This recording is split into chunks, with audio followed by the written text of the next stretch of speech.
साथियों नमस्कार। समस्त भारतवर्ष के होमगार्ड जवान, नगर सैनिक जवान, गृह रक्षी जवान, जितने भी स्वयंसेवक संस्था में उन सभी को हाथ जोड़ के प्रणाम। साथियों, होली गई, बड़ी शुभकामनाएं हुआ, सबको आपस में एक दूसरे से मिले, मिठाइयाँ खुआया या शुभकामनाएं दिया, मंगलम की दिया, से परिवार की दिया। परंतु हमारे व्हाट्सएप पे लगभग माननीय जिला कमांडेंट, इंस्पेक्टर, माननीय एसएसओ, माननीय होमगार्ड मंत्री, माननीय सांसद, माननीय विधायक, अनेक तरह के मोबाइल नंबर ऐड हैं, लेकिन एक आदमी को छोड़कर, एक कमांडेंट को छोड़कर, दिल्ली का नाम तो खैर अब क्या बताऊंगा, आप जानते हो, उसको छोड़कर all India home guard welfare association register number 34,987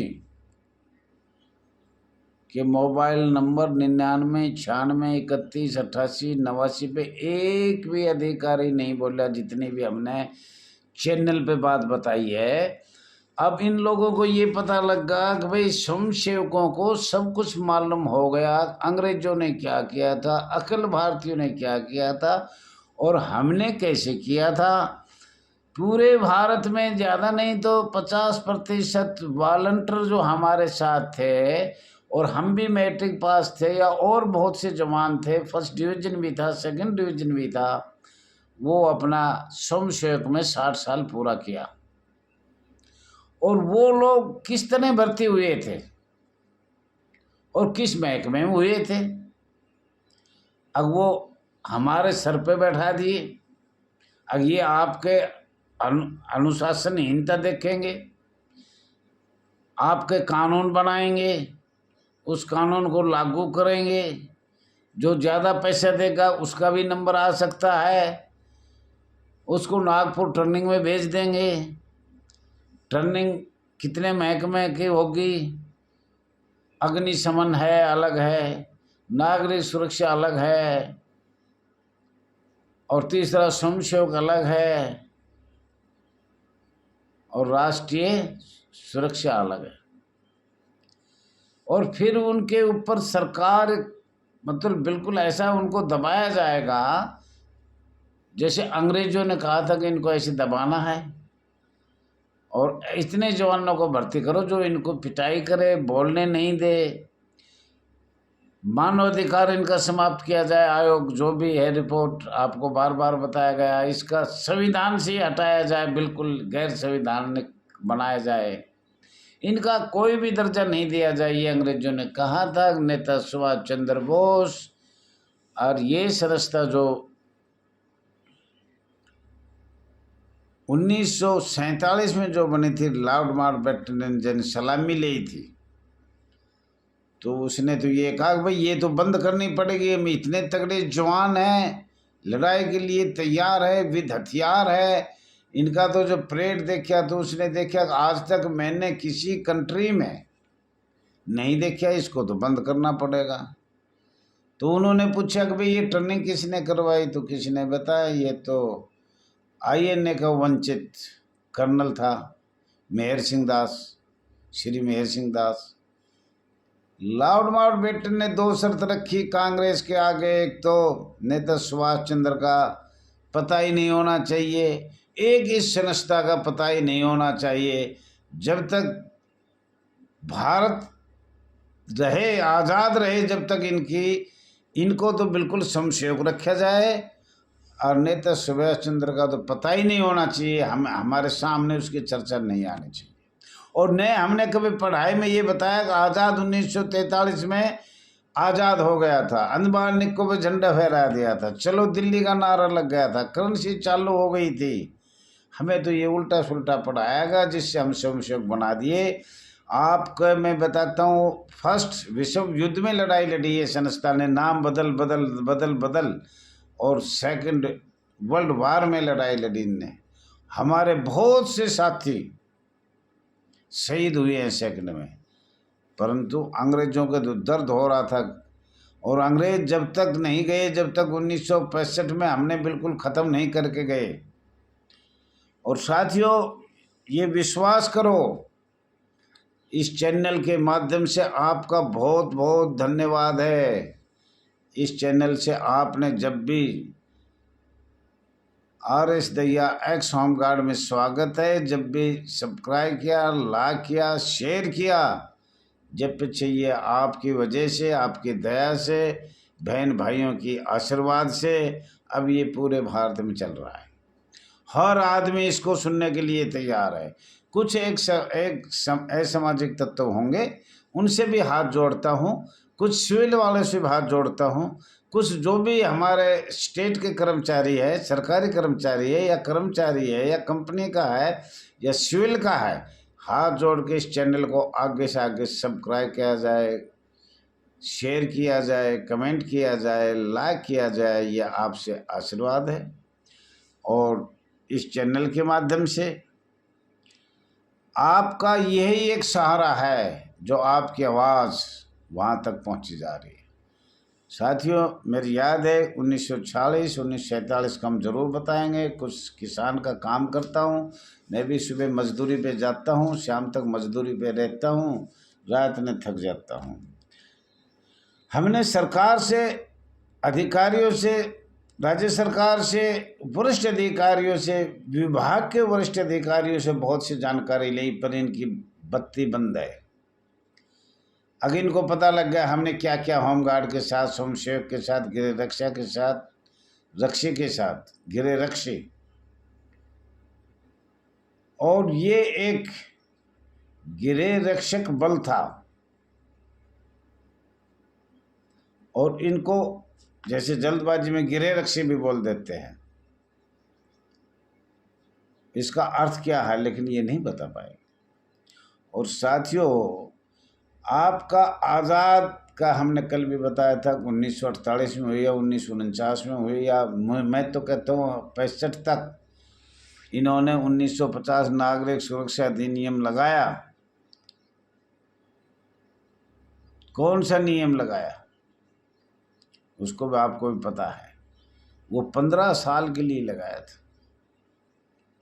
model home guard bill 1965 क्या बना? अगर 50 से 15 साल करे तो 65 में क्या बनाया इन्होंने, और कब बनाया और कब लागू किया, ये भी हम आपको बता चुके। आप समझे या ना समझे, इसको तो मैं कुछ कह नहीं सकता साथियों। लेकिन 1964 में ही माननीय स्वर्गीय प्रधानमंत्री जवाहरलाल नेहरू जी ने तो वहीं टाइम शक्तियां लगाकर महामहिम राष्ट्रपति को कहा, अंडमान निकोबार में ये कानून लगाया जाए, अनुसूची लगाया जाए, इनको अलग अलग भागों में बांटा जाए, नहीं एक दिन ये सरकारी कर्मचारी होंगे। ये सोच थी कांग्रेस सरकार की, अस्थाई थी, जब से ही थी। अंग्रेजों का काला कानून यही है। एक कुर्सी के लालच पे पूरा इंडिया का 2 भाग कर दिए, और कई संस्था खत्म कर दी गई। उनके बारे में हम 46 और 47 के बारे में बताएंगे जवानों, पर हम कुछ बताना चाह रहे हैं। भारत में सामाजिक सुरक्षा अधिनियम अस्थाई भारत सरकार को क्या बनाया था? क्या उसका कोई रिकॉर्ड है? या 46 में बनाया या अंग्रेजों ने बनाया, इसके बारे में सरकार के पास कोई जवाब नहीं है।